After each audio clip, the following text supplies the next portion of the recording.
24 March 2026 তারিখে honourable supreme court of India একটি order দেন। সেই অর্ডারটি এটা বলা হচ্ছে যে শিডিউল কাস্ট তারাই হবে এবং শিডিউল কাস্ট রিজার্ভেশন তারাই পাবে যারা হিন্দু, বৌদ্ধ বা শিখ ধর্মের, অথবা এই তিন ধর্মের মধ্যে তারা তাদের ধর্মকে পরিবর্তন করেছে। এই তিন ধর্ম ছাড়া যারা অন্য ধর্মে তাদের ধর্ম পরিবর্তন করেছে, যেমন মুসলিম বা খ্রিস্টান ইত্যাদি ধর্মে যারা ধর্ম পরিবর্তন করেছে, তাদের এসসি রিজার্ভেশন তারা পাবে না, তাদেরকে এসসি বলা হবে না। এবং এই অর্ডারে এসটি সম্পর্কে কোনো কিছু বলা নেই, এরকম কোনো ক্রাইটেরিয়া এসটি সম্পর্কে বলা নেই। হ্যাঁ, এখানে এসসি এসটি অ্যাক্টের মধ্যে পড়ছে, এটা বলা হচ্ছে, ঠিক আছে, কিন্তু এর মানে এই নয় যে এটা এসটিদের ব্যাপারেও এসসি এসটি জিনিসটাকে ডিনোট করছে, কিন্তু এই অ্যাক্টের ভিতরে এখানে শুধুমাত্র এসসিদের ব্যাপারে কথা বলা হয়েছে, এই অর্ডারে এসটির ব্যাপারে কিছু বলা হয়নি। দ্বিতীয় কথা, আমি এখানে বলবো যে এই যে অর্ডারতে যেটা দেওয়া হলো, এই জিনিসটা কোনো নতুন বিষয় নয়, এটি ভারতীয় সংবিধানে অলরেডি আছেই। ভারতীয় সংবিধানের আর্টিকেল 341 এটা বলে যে কেউ শিডিউল কাস্ট তারাই হবে এবং শিডিউল কাস্ট রিজার্ভেশন বা বেনিফিট তারাই পাবে যারা হিন্দু, বৌদ্ধ অথবা শিখ,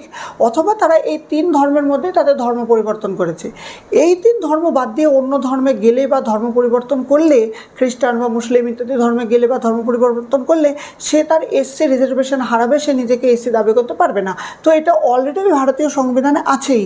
এই যে অর্ডারটা, এটা নতুন কোনো বিষয় নয়, কিন্তু আমি সমাজে এবং সোশ্যাল মিডিয়াতে চারিদিকে দেখতে পাচ্ছি এই জিনিসটাকে নিয়ে অন্যরকম উপলব্ধি করা হচ্ছে। কি করা হচ্ছে যে এই যে নিয়ম, যে অর্ডারটা আসলো বা এই যে সাংবিধানিক যে বিষয়টি, এইটি সবাই এসসিদের ক্ষেত্রে তো এটা প্রযোজ্য মানছি, কিন্তু এটা এসটিদের ক্ষেত্রেও প্রযোজ্য করে দিচ্ছে। বিভিন্ন জায়গায় এরকম একটা বলা হচ্ছে যে এসসি এসটি তারা হিন্দু, বৌদ্ধ বা শিখ না হলেই তাদেরকে এসসি এসটি মানা হবে না। না, এটা এসসি মানা হবে না, এসসি হতে গেলে তাকে হিন্দু, বৌদ্ধ বা শিখ হতে হবে, কিন্তু এসটির ক্ষেত্রে এরকম কোনো নিয়ম নেই। তাই এই অর্ডারে এসটির ক্ষেত্রে কিছুই বলা হয়নি, কারণ ভারতীয় সংবিধানে আর্টিকেল 342 অনুসারে একজন এসটি বা শিডিউল ট্রাইব সে এসটি জনজাতির হলেই বা সেই এসটি ট্রাইবের হলেই সে এসটি হতে পারে, তাতে তার ধর্ম যাই হোক। অর্থাৎ একজন ব্যক্তি এসটি হতে পারে, খ্রিস্টান ধর্মে থাকলেও হতে পারে, মুসলিম ধর্মে থাকলেও হতে পারে, যে কোনো ধর্মে থাকলেও হতে পারে। এটা এজন্য হয়ে থাকে বেসিক্যালি যে কাস্ট বা জাতিকে বিভিন্ন ধর্মের মধ্যে ধরা হয়, সেই জন্যই শিডিউল কাস্টের ক্ষেত্রে বিভিন্ন ধর্মের ক্রাইটেরিয়া আছে, এই ধর্মের মধ্যে হলে তারাই শিডিউল কাস্ট হবে। কিন্তু ট্রাইব সেই জিনিসটা নয়, ট্রাইব তো কাস্ট নয়। আমরা ওভার জেনারেলি কাস্ট আর ট্রাইবকে একসাথে ইন্ডিকেট করার জন্য কাস্ট ট্রাইব বলছি, কিন্তু কাস্ট আর ট্রাইব আলাদা, সেটা এক নয়। কাস্ট হচ্ছে জাতি, ট্রাইব হচ্ছে জনজাতি বা একটা গোষ্ঠী, জনগোষ্ঠী, উপজাতি।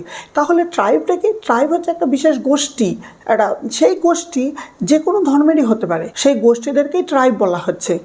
সেই জন্য ট্রাইবদের ক্ষেত্রে কোনো ধর্মের ক্রাইটেরিয়া নাই, তারা যে কোনো ধর্মেরই হোক, তাও তারা সেই নির্দিষ্ট ট্রাইবই থাকবে, সেই শিডিউল ট্রাইবই থাকবে। আর তাছাড়াও শিডিউল ট্রাইবদের মধ্যে অনেক রকম ধর্ম আছে, যেমন সারনা ধর্ম, গৌন্ড ধর্ম, এরকম অনেক রকমের ধর্ম আছে, এবং তারাও বিভিন্ন কালের সময় অনুযায়ী কেউ কেউ খ্রিস্টান, কেউ কেউ মুসলিম ইত্যাদি ধর্মতে ধর্মান্তরিত হয়েছে।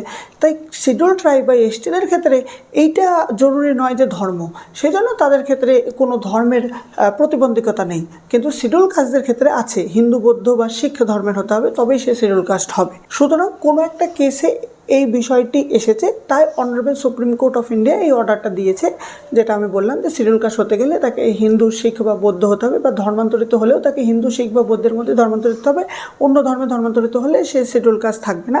এটা অলরেডি ভারতীয় সংবিধানে আছে আর্টিকেল 341, তবুও সুপ্রিম কোর্টে কোনো ক্ষেত্রে এই একটা বিষয় এসেছে, সেই জন্য সুপ্রিম কোর্ট এই অর্ডারটা দিয়েছে, এবং ওই যেটা ভারতীয় সংবিধানে অলরেডি ছিল আর্টিকেল 341, সেই জিনিসটাকে আরেকবার ইমপ্লিমেন্টেশন বা আরেকবার সেই জিনিসটাকে প্রয়োগ করেছেন। তো এটাই আমি বোঝাতে চাইছি। এই যে সোশ্যাল মিডিয়াতে চারিদিকে যে ভুলভাল বলা হচ্ছে যে এই নিয়মটা এসসি এসটি উভয়ের ক্ষেত্রে প্রযোজ্য, এটা নয়। এই যে নিয়মটা, এটা শুধুমাত্র এসসিদের ক্ষেত্রে প্রযোজ্য, যেটা ভারতীয় সংবিধানে আগে থেকেই আছে। এসটিদের ক্ষেত্রে এই নিয়ম প্রযোজ্য নয়। এসটিটা যে কোনো ধর্মে তারা দীক্ষিত হতে পারে, যে কোনো ধর্ম তারা পালন করতে পারে, শুধুমাত্র এই এসসিদের ক্ষেত্রে হিন্দু, শিখ বা বৌদ্ধ ধর্মের ক্রাইটেরিয়া আছে, এই ধর্মের মধ্যে তাদের হতে হবে। তো এই জিনিসটাই আমি সমাজকে জানাতে চাইছি যে এই সঠিক আইনটা মানুষ জানুক এবং বুঝুক, এবং সেই অনুযায়ী চলুক। ভুলভাল যে সমস্ত জিনিসপাতি সোশ্যাল মিডিয়াতে ছড়ানো হচ্ছে, সেগুলো যাতে না ছড়ায়, এ সম্পর্কে তো আমি যে সঠিক তথ্য আপনাদের সামনে তুলে ধরলাম, সেটাই সমাজ বুঝুক এবং সেই অনুযায়ী এই বিষয়টিকে বিবেচনা করা হোক এবং মানা হোক। এই বলে আজকে আমি আমার ভিডিও সমাপ্ত করলাম। নমস্কার।